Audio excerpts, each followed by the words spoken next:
আসসালামু আলাইকুম রহমতুল্লাহি ওয়া বারাকাতুহু। যখন চারদিকে থমথমে অবস্থা ছিল, যখন ছাত্ররা নেমেছিল কোটা আন্দোলনের জন্য, তখন বাড্ডায় একজন শিক্ষক লড়েছে হাজারো নেতা আওয়ামী লীগের নেতাকর্মীদের বিরুদ্ধে এবং সে লাঞ্ছিত হয়েছে।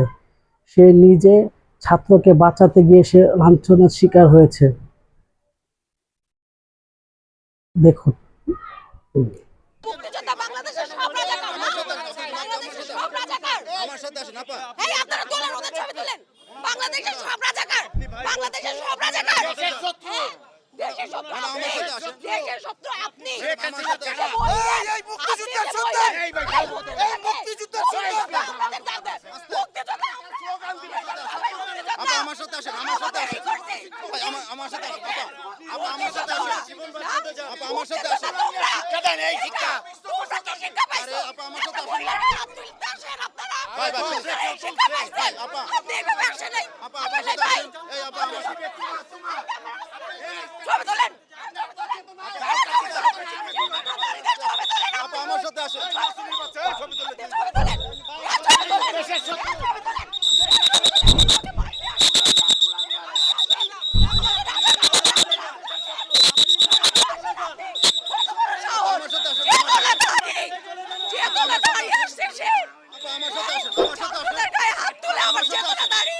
আমার সাথে আসেন না। ঠিক আছে না, তাহলে আরেকটা নাম কো। আপা আমার সাথে আসেন। আরেকটা নাম কো। নাম করা লাগবে না। তোর কাছে নাম করতে হবে না। তোর মত আমি অশিক্ষিত মূর্খ না, আমার নাম আমার সাথে আপা। আমি তোর মতই নাই।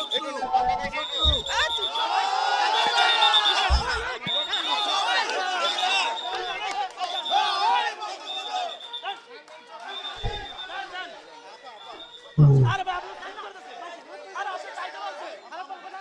আপনি জায়গা কত সেব এই জান না আপনি।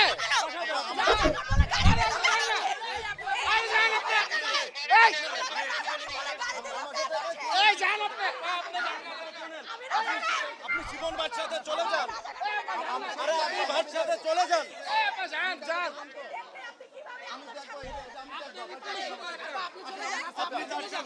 ও বাসা যাও। বাবু বাবু এই মামুনি মামুনি তুমি বাসা যাও, বাসা যাও। যাও যাও। এই মামুনি বাসা যাও, বাসা যাও। চেতনা উপচে পড়তেছে।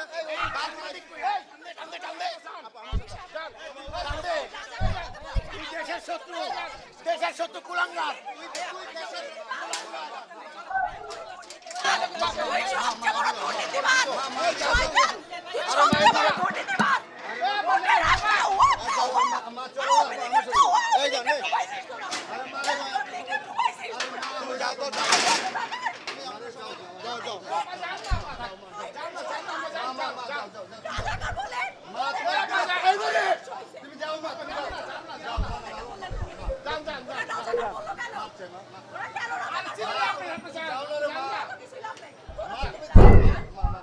আজ পর্যন্ত কোনো চ্যানেলে বা কোনো মিডিয়ায় সেই খবরটা প্রকাশ আন্দোলনের পরে ছাত্ররা জিতে গেল, কিন্তু সেই নারীর ভাগ্যে কী হলো আজ পর্যন্ত কোনো মিডিয়া তা তুলে ধরেনি বা কোনো সমন্বয়করা আজ পর্যন্ত সেই নারীর খবর নেয়নি।